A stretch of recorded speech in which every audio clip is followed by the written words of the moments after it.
नमस्कार विद्यार्थी मित्रांनो, फ्री करिअर हब या युट्यूब चॅनलवरती तुमचं सर्वांचं स्वागत आहे. बघा, महाराष्ट्र गट क सेवा संयुक्त पूर्व परीक्षा 2025 कंबाईन ग्रुप सी ची ही जाहिरात एमपीएससी कडून आलेली आहे.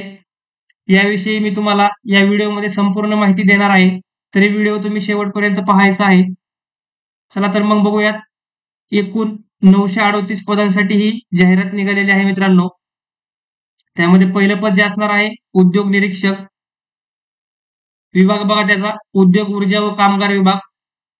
उद्योग ऊर्जा व कामगार विभागामध्ये ही पोस्ट असणार आहे मित्रांनो. याची वेतन श्रेणी बघा 35,400 ते 1,12,400 प्लस अधिक महंगाई भत्ता व नियमाप्रमाणे देय भत्ते म्हणजे 34,400 हे तुमचं बेसिक असणार आहे स्टार्टिंगचं. त्यामध्ये तुमचे महागाई भत्ते ऍड करून तुम्हाला जो पगार मिळणार आहे त्याची एकूण पदे आहेत मित्रांनो 9 पदांसाठी ही जाहिरात आलेली आहे उद्योग निरीक्षक या पदाची.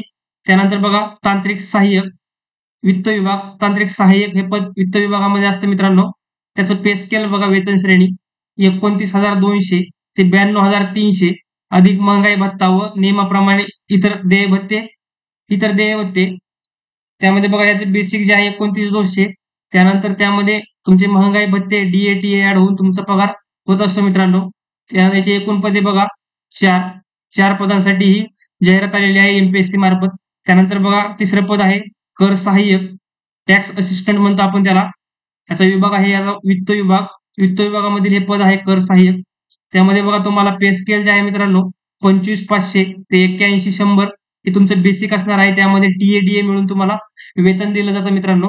याच्या जागा ज्या आहेत एकूण 73 जागांसाठी ही भरती निघालेली आहे. त्यानंतर चौथं पद बघा लिपिक टंक लेखक. बघा क्लर्क म्हणतो आपण त्याला, लिपिक टंक लेखक. बघा मंत्रालयीन प्रशासकीय विभाग तसेच राज्य शासनाची महाराष्ट्रातील विविध कार्यालये. बघा मंत्रालयातला प्रशासकीय विभाग तसेच राज्य शासनाची महाराष्ट्रातील विविध कार्यालये. याचं पे स्केल बघा 19,900 ते 63,200 हे इतकं बेसिक असणार आहे. त्यामध्ये अधिक भत्ते ऍड होऊन तुमचा वेतन होत असते मित्रांनो. याची एकूण जी पदे आहेत मित्रांनो 852 पदे आहेत. 852 पदांसाठी ही जाहिरात आलेली आहे लिपिक टंक लेखन पदासाठी.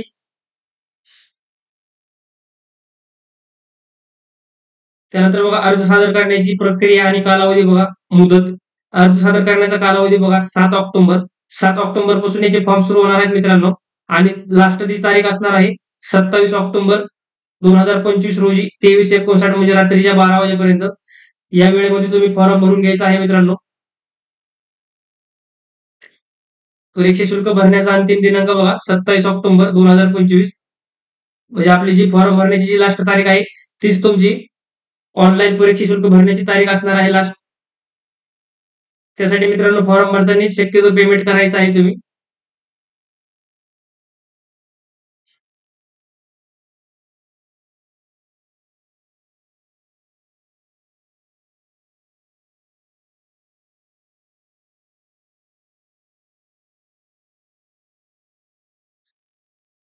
त्यानंतर बघा मित्रांनो वेतन श्रेणी इथे दिलेली आहे. मी तुम्हाला सांगितलेली आहे वेतन श्रेणी मी तुम्हाला सांगितलेली आहे. त्यानंतर बघूयात पात्रता. कुठल्या पदासाठी काय पात्रता लागते मित्रांनो. बघा भारतीय नागरिकत्व, भारतीय नागरिकत्व म्हणजे तुम्ही भारतामध्ये राहणारे नागरिक असले पाहिजे. वयोमर्यादा बघा, वयोमर्यादा गणण्याचा दिनांक 1 फेब्रुवारी 2026 हा तुमचा वयोमर्यादा गणण्याचा दिनांक असणार आहे 1 फेब्रुवारी 2026. बघा किमान वयोमर्यादा सर्व उमेदवारांसाठी 19. कमीत कमी तुमचं वय मित्रांनो 19 पाहिजे. सॉरी अमागास प्रवर्गासाठी 38 वर्षापर्यंत तुम्ही अर्ज करू शकताय. तांत्रिक सहाय्यक या पदासाठी सुद्धा 38 वर्षापर्यंत तुम्ही अर्ज करू शकताय. त्यानंतर कर सहाय्यक साठी सुद्धा 38 वर्षापर्यंत अर्ज करू शकताय. लिपिक टंक लेखकासाठी सुद्धा 38 वयापर्यंत अर्ज करू शकताय. अमागास प्रवर्ग. त्यानंतर बघा मागासवर्गीय, अनाथ, आर्थिक दुर्बल घटक यांच्यासाठी 43 वर्ष. इथे एकूण 5 वर्षांची सूट दिलेली आहे मित्रांनो. त्यानंतर बघा इथे सुद्धा 5 वर्ष तांत्रिक सहाय्यक पदासाठी. कर सहाय्यक साठी 43 वर्ष. लिपिक टंक लेखक साठी सुद्धा 43 वर्ष. किमान वयोमर्यादा तुमची इथं बघा उद्योग निरीक्षक साठी 19 आहे.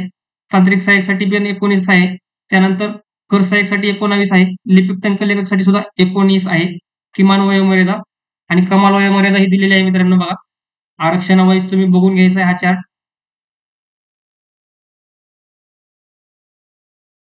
त्यानंतर शैक्षणिक अर्हता बघा मित्रांनो, उद्योग निरीक्षक बघा, शैक्षणिक अर्हता उद्योग निरीक्षक गट क संवर्ग वगळता इतर सर्व संवर्गासाठी मान्यता प्राप्त विद्यापीठाची पदवी किंवा महाराष्ट्र शासनाने पदवी समतुल्य मान्य केलेली अर्हता, म्हणजे कुठल्याही शाखेतील पदवी तुम्हाला या पद भरतीमध्ये चालणार आहे मित्रांनो.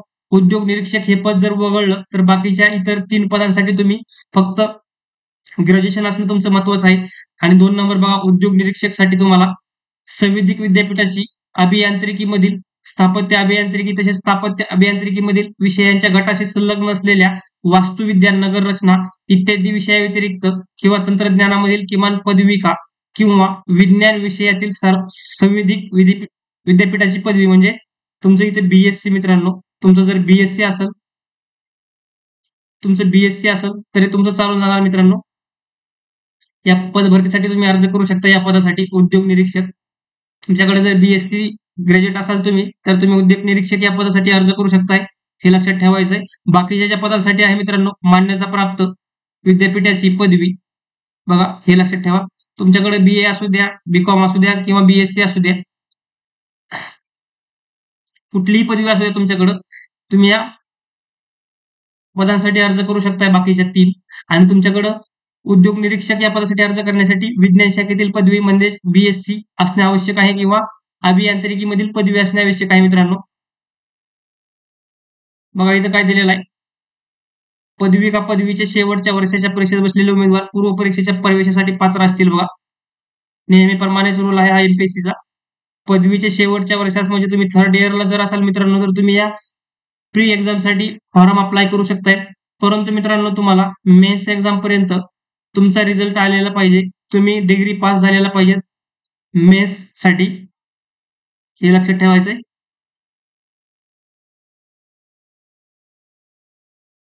त्यानंतर टंकलेखन अर्हता बघा, टायपिंग, तुमचं टायपिंग बघा कुठल्या पदाला काय येतं. कर सहाय्यक या पदासाठी बघा, कर सहाय्यक या पदासाठी टायपिंग बघा मित्रांनो, तुमचं मराठी टंकलेखनाचा वेग 30 शब्द प्रति मिनिट बघा, आणि इंग्रजी टंकलेखनाचा वेग किमान 40 शब्द प्रति मिनिट.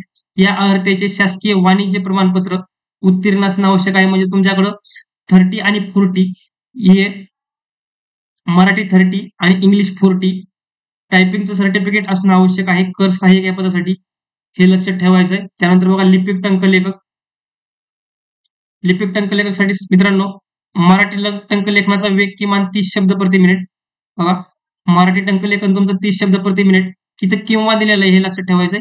किंवा इंग्रजी टंकलेखनाचा वेग किमान 40 शब्द प्रति मिनिट, म्हणजे तुमच्याकडं मराठी 30 किंवा इंग्लिश 40 या दोन्हीपैकी एक सर्टिफिकेट असणं अनिवार्य आहे मित्रांनो लिपिक टंकलेखक या पदांसाठी. परंतु कर सहाय्यक या पदासाठी मित्रांनो इथं आणि बघा, कर सहाय्यक या पदासाठी तुम्हाला मराठी प्लस इंग्रजी दोन्ही टायपिंग लागणार आहेत, त्यांचे सर्टिफिकेट लागणार आहेत, हे लक्षात ठेवायचंय तुम्ही.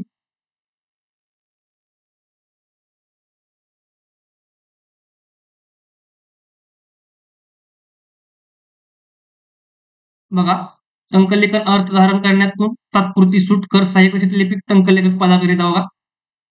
दिव्यांग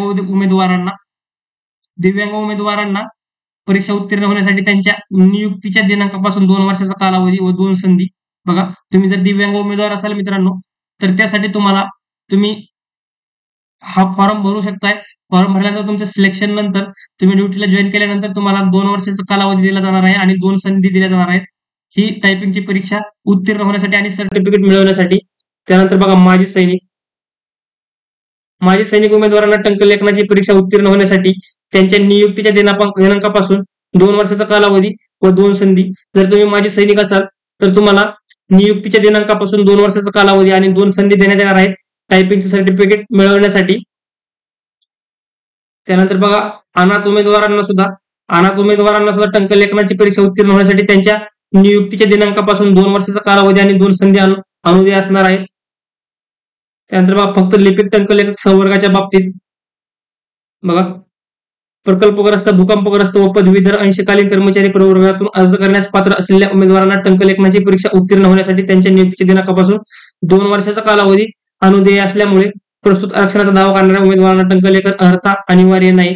म्हणजे जे तुमचं बघा इथं प्रकल्पग्रस्त, भूकंपग्रस्त, पदवीधर, अंशकालीन कर्मचारी ह्या प्रवर्गातून जे उमेदवार येतात त्यांच्यासाठी फक्त लिपिक टंकलेखक या पदासाठी 2 वर्षाचा कालावधी जॉईनिंग नंतर दिला जाणार आहे. टायपिंगचं सर्टिफिकेट मिळवण्यासाठी बघा परीक्षेचे टप्पे बघा मित्रांनो. निवड प्रक्रिया बघा ते नियम दिलेले आहेत 2021चा. उद्योग संचालनालयातील उद्योग निरीक्षक गट क सेवा प्रवेश नियम 2021. त्यानंतर विक्री कर विभागातील कर सहाय्यक गट क सेवा प्रवेश 2013. वित्त विभागातील तांत्रिक सहाय्यक गट क विमा संचालनालयात सेवा प्रवेश नियम क्रमांक 2001. शासकीय कार्यालयातील लिपक टंकलेखक व गट क सेवा प्रवेश नियम 2017. नियम पाहून घ्यायचे तुम्ही. त्यानंतर बघा परीक्षेचे टप्पे. परीक्षेचे एकूण 2 टप्पे असतात. संयुक्त पूर्व परीक्षा व मुख्य परीक्षा बघा. संयुक्त पूर्व परीक्षा व मुख्य परीक्षा. संयुक्त पूर्व परीक्षेचे गुण जे असतात मित्रांनो 100 गुण असतात, 100 क्वेश्चन असतात. त्यानंतर संयुक्त मुख्य परीक्षेचे जे गुण असतात 400 गुणांची तुमची जी संयुक्त मुख्य परीक्षा होत असते मित्रांनो.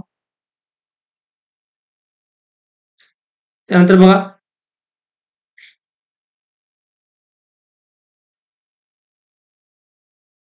टंकलेखन चाचणी जी असते तुमची बघा टंकलेखन कौशल्य चाचणी केवळ लिपिक टंकलेखक व कर सहाय्यक या 2 पदांसाठी तुमची टंकलेखक चाचणी जी असते मित्रांनो कर सहाय्यक या पदासाठी मराठी व इंग्रजी अशा दोन्ही टंकलेखन कौशल्य चाचणीमध्ये अर्हता पात्र क्वालिफाय असणे आवश्यक आहे. म्हणजे तुम्ही दोन्ही ज्या तुमच्या परीक्षा घेणार जाणार आहेत मराठी आणि इंग्लिश ह्या दोन्ही परीक्षामध्ये तुम्ही क्वालिफाय होणं आवश्यक आहे. नाहीतर तुम्ही त्या भरतीमधून बाद ठरता मित्रांनो.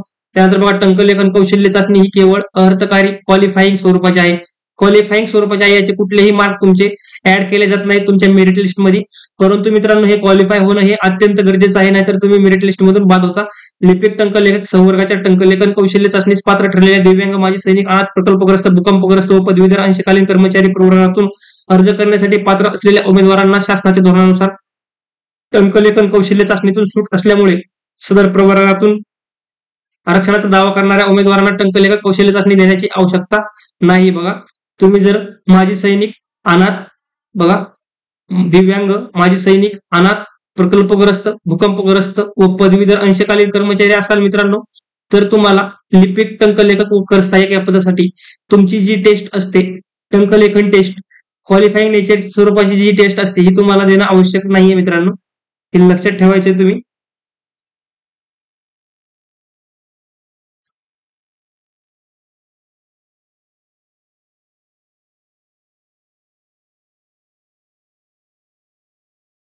त्यानंतर बघा कर सहाय्यक संवर्गाच्या टंकलेखन कौशल्य चाचणीस पात्र ठरलेल्या दिव्यांग माजी सैनिक व अनाथ प्रवर्गातून अर्ज करण्यास पात्र असलेल्या उमेदवारांना शासनाच्या धोरणानुसार टंकलेखन कौशल्य चाचणी सूट असल्यामुळे सदर प्रवर्गातून आरक्षणाचा दावा करणाऱ्या उमेदवारांना टंकलेखन कौशल्य चाचणी देण्याची आवश्यकता नाही.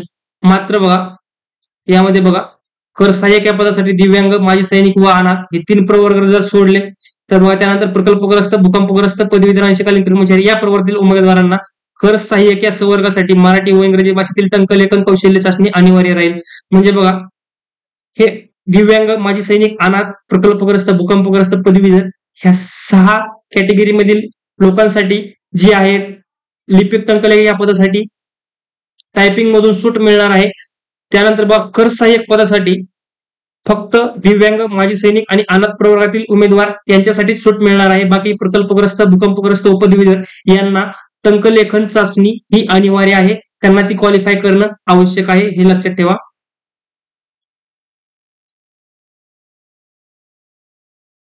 बघा इथं अर्ज करण्याची पद्धत दिलेली आहे तुम्ही व्यवस्थित पाहून घ्या.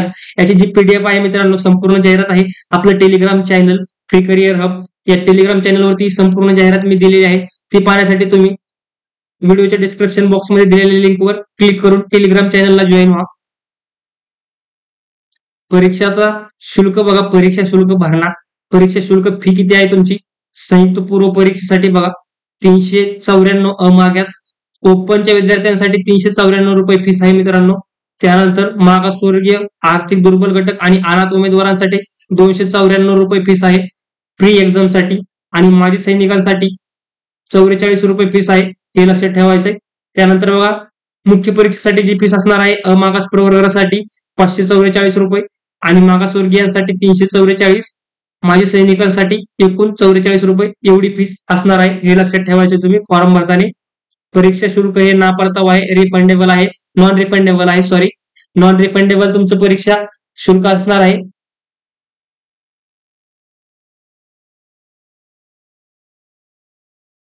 त्यानंतर बघा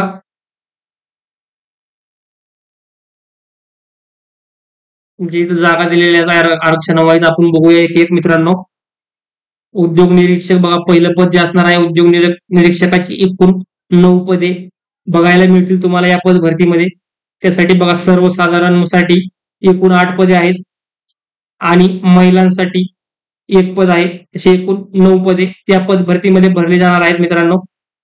उद्योग निरीक्षक या पदाची. तांत्रिक सहाय्यकसाठी बघा तांत्रिक सहाय्यकसाठी जे आहेत मित्रांनो एकूण 4 पदे आहेत या पद भरतीमध्ये. चार पैकी बघा 4 पैकी 4 हे सर्वसाधारण उमेदवारांकरिता असणार आहेत. सर्वसाधारण म्हणजे आर्थिक दुर्बल घटकातील सर्वसाधारण उमेदवार, त्यानंतर अ मधील सर्वसाधारण उमेदवार, विजा अ मधील सर्वसाधारण उमेदवार या घटकासाठी 4 पदे असणार आहेत. हे लक्षात ठेवायचं आहे. त्यानंतर कर सहाय्यक एकूण 73 पदे असणार आहेत मित्रांनो. तुमचं टॅक्स असिस्टंट बघा. त्याच्यानंतर तुमचं जे प्रमोशन असतं मित्रांनो ते direct STI tax assistant to direct STI या पदावर तुमचं प्रमोशन होत असतं. टॅक्स असिस्टंट मधून तुम्ही एसटीआय बनता, डायरेक्ट ग्रुप बीच्या पदावर तुमची पदोन्नती होत असते मित्रांनो. हे लक्षात ठेवायचे. टॅक्स असिस्टंटचे एकूण 73 पदे आहेत. सर्वसाधारणसाठी बघा एकूण 38 पदे असणार आहेत. महिलांसाठी एकूण मित्रांनो 22 पदे असणार आहेत. त्यानंतर खेळाडूंसाठी मित्रांनो 3 पदे असणार आहेत आणि माजी सैनिकांसाठी मित्रांनो एकूण 10 पदे असणार आहेत. हे लक्षात ठेवायचे तुम्ही. अशी एकूण मित्रांनो आपल्याला 73 पदे बघायला मिळणार आहेत या कर सहाय्यक या पदासाठी. हे लक्षात ठेवा. त्यानंतर लिपिक टंक लेखक वेगवेगळ्या विभागामध्ये वेगवेगळी एकूण 852 पदे लिपिक टंक लेखक या संवर्गासाठी आलेले आहेत मित्रांनो. तुम्हाला सांगतो मंत्रालयीन प्रशासकीय विभाग एकूण 190 पदे बघा. मंत्रालयीन प्रशासकीय विभाग 190 पदांसाठी ही पदभरती आलेली आहे. त्यामध्ये बघा सर्वसाधारणसाठी 93 पदे आहेत. सर्वसाधारणसाठी 93 पदे आहेत. महिलांसाठी बघा 58 पदे आहेत. त्यानंतर खेळाडूंसाठी बघा 9 पदे आहेत. त्यानंतर माजी सैनिकांसाठी बघा 30 पदे आहेत. अशी एकूण 190 पदे मंत्रालयीन प्रशासकीय विभागासाठी आलेली आहेत मित्रांनो. त्यानंतरचा विभाग आहे आपला महाराष्ट्र लोकसेवा आयोग. एकूण 5 पदे इथं आलेली आहेत. महाराष्ट्र लोकसेवा आयोगामध्ये सर्वसाधारणसाठी बघा एकूण 5 पदे. पूर्णचे पूर्ण पदे हे सर्वसाधारणसाठी आहेत, तुम्ही बघून घ्या. त्यानंतर बघा लोक आयुक्त आणि लोक आयुक्त कार्यालय महाराष्ट्र राज्य मुंबई एकूण 2 पदे. लोक आयुक्तांचं जे आणि लोक आयुक्त आणि उपलोक आयुक्त यांचं जे कार्यालय आहे मुंबईमध्ये त्यामध्ये 2 पदे आलेले आहेत. त्यामध्ये सर्वसाधारणसाठी 1 पद आणि महिलांसाठी 1 पद आलेले आहे. अशी एकूण 2 पदांची भरती आलेली आहे मित्रांनो. हे लक्षात ठेवायचं तुम्ही.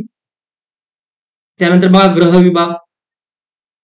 गृह विभागामध्ये बघा महासमादेशक होमगार्ड बृहन्मुंबईतील कार्यालय एकूण 3 पदे.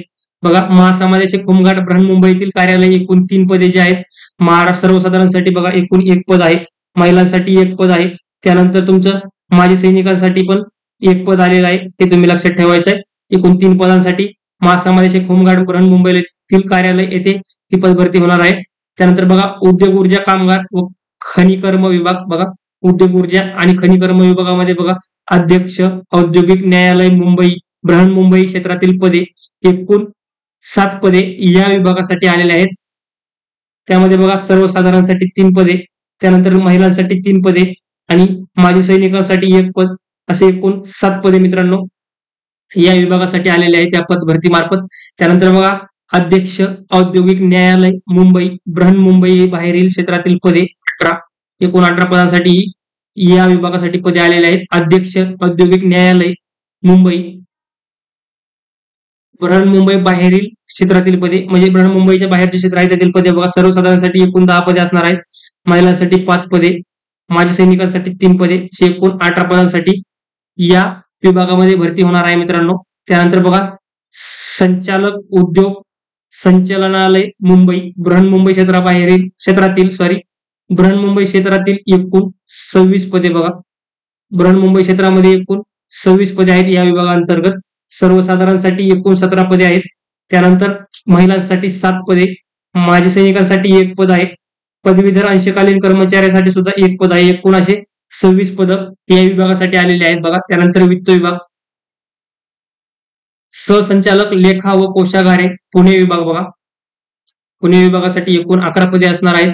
सर्वसाधारणसाठी बघा एकूण 6 पदे, महिलांसाठी 3 पदे, त्यानंतर माजी सैनिकांसाठी 2 पदे, असे एकूण 11 पदांची पदभरती होणार आहे मित्रांनो सहसंचालक लेखा व कोषागारे या विभागामध्ये पुण्याच्या. त्यानंतर बघा सहसंचालक लेखा व कोषागारे नाशिक विभाग. नाशिक विभागासाठी एकूण 9 पदे आलेले आहेत या पदभरती अंतर्गत. सर्वसाधारणसाठी 4 पदे, महिलांसाठी 3 पदे, माजी सैनिकांसाठी 1 पद आणि पदवीधर अंशकालीन कर्मचाऱ्यांसाठी 1 पद, असे एकूण 9 पदे या विभागासाठी आलेले आहेत. त्यानंतरचा विभाग बघूयात मित्रांनो, सहसंचालक लेखा व कोषागारे छत्रपती संभाजीनगर विभाग. छत्रपती संभाजीनगर या विभागासाठी बघा सर्वसाधारणसाठी एकूण 12 पदे आलेले आहेत. सर्वसाधारणसाठी 8 पदे, त्यानंतर महिलांसाठी 2, माजी सैनिकांसाठी 1 आणि पदवीधर अंशकालीन कर्मचाऱ्यांसाठी 1, अशी एकूण 12 पदे या भरती अंतर्गत आलेली आहेत बघा. हे तुम्ही लक्षात ठेवायचं आहे. त्यानंतरचा विभाग बघा सहसंचालक लेखा व कोषागारे अमरावती. अमरावती विभागासाठी मित्रांनो एकूण 25 पदे या पदभरती अंतर्गत आलेले आहेत. सर्वसाधारणसाठी एकूण 7 पदे, त्यानंतर महिलांसाठी 8 पदे, माजी सैनिक खेळाडूंसाठी 1 पद, त्यानंतर माजी सैनिकांसाठी 4 पदे, अंशकालीन कर्मचाऱ्यांसाठी 3 पदे, भूकंपग्रस्तासाठी 1 पद आणि प्रकल्पग्रस्तासाठी सुद्धा 1 पद आहे. ह्याची एकूण 25 पदे या विभागामध्ये आलेली आहेत. हे तुम्ही लक्षात ठेवायचे मित्रांनो.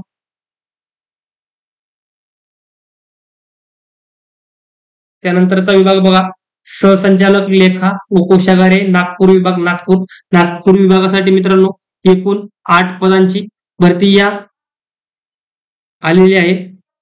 सर्वसाधारण मध्ये बघा एकूण 4 पदे, महिलांसाठी 3 पदे, परत माजी सैनिकांसाठी 1 पद, असे एकूण 8 पदे नागपूर या विभागासाठी या पदभरती अंतर्गत भरण्यात येणार आहेत. हे तुम्ही लक्षात ठेवायचं आहे. सहसंचालक स्थानिक निधी लेखा परीक्षक कोकण विभाग नवी मुंबई यासाठी 1 पद आलेलं आहे मित्रांनो.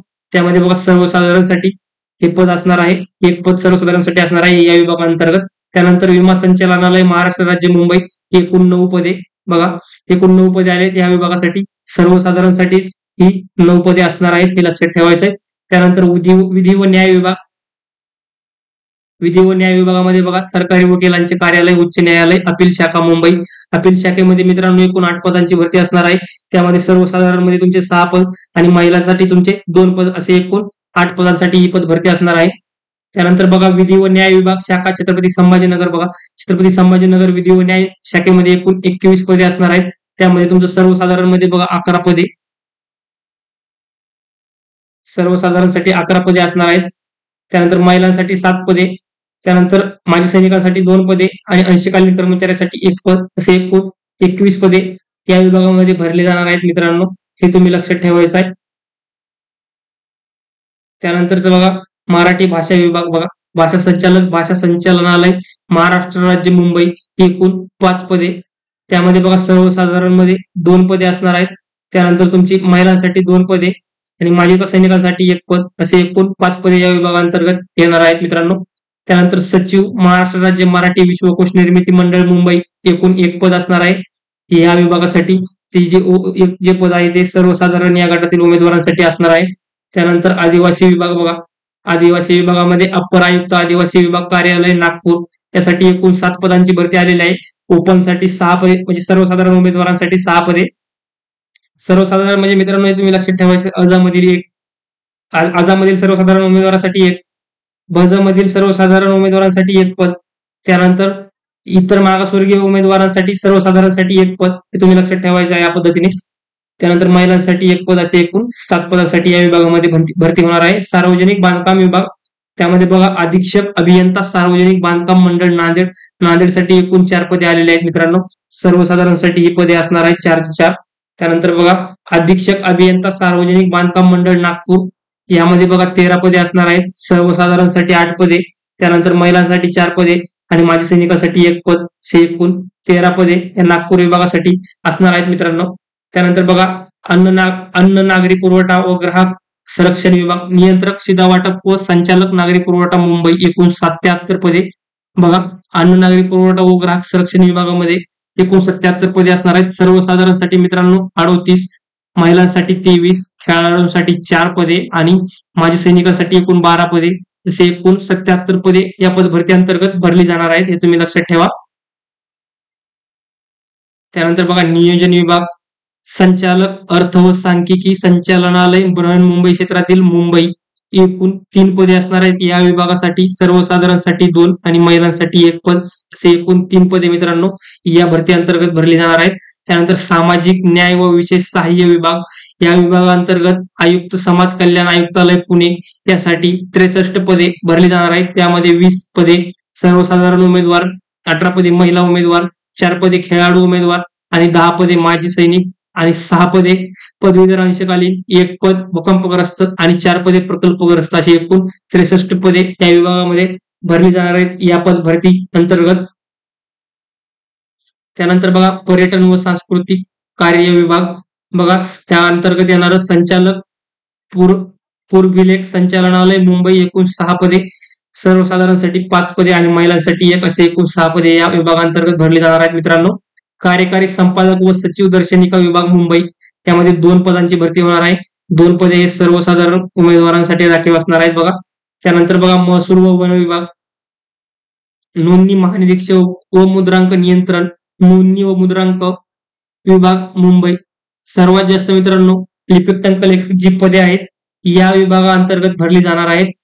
महसूल व वन विभाग अंतर्गत नोंदणी महानिरीक्षक व मुद्रांक नियंत्रक, नोंदणी व मुद्रांक विभाग, त्यामध्ये बघा सर्वसाधारण उमेदवारांसाठी एकूण 153 पदे सर्वसाधारण उमेदवारांसाठी राखीव आहेत. महिलांसाठी बघा 95, त्यानंतर स्पोर्टमनसाठी 18, माजी सैनिकांसाठी 50, अशी एकूण 316 पदे या विभागाअंतर्गत भरली जाणार आहेत मित्रांनो, हे तुम्ही लक्षात ठेवायचं आहे. खाली हे दिव्यांगांसाठी त्यांच्या कॅटेगरीसाठी कुठल्या विभागात कुठली कॅटेगरी चालते हा चार्ट दिलेला आहे. हा चार्ट आपल्या टेलिग्राम चॅनलवर मी दिलेला आहे, तरी सर्वांनी आपल्या टेलिग्राम चॅनलला जॉईन होण्यासाठी व्हिडिओच्या डिस्क्रिप्शन बॉक्समध्ये लिंक दिली आहे, त्या लिंकवरती क्लिक करून टेलिग्राम चॅनलला जॉईन व्हा मित्रांनो. अशाच प्रकारच्या नवनवीन पदभरतीचे व्हिडिओ आणि बघा आपल्या युट्यूब चॅनलवरती चालू घडामोडी हा विषय, प्रत्येक आठवड्याच्या झालेल्या चालू घडामोडी ह्या आपल्या युट्यूब व्हिडिओवरती मी दिलेल्या आहेत. त्या सर्व बघण्यासाठी तुम्ही आपल्या या युट्यूब चॅनलला सबस्क्राईब करा, व्हिडिओला लाईक करा. धन्यवाद.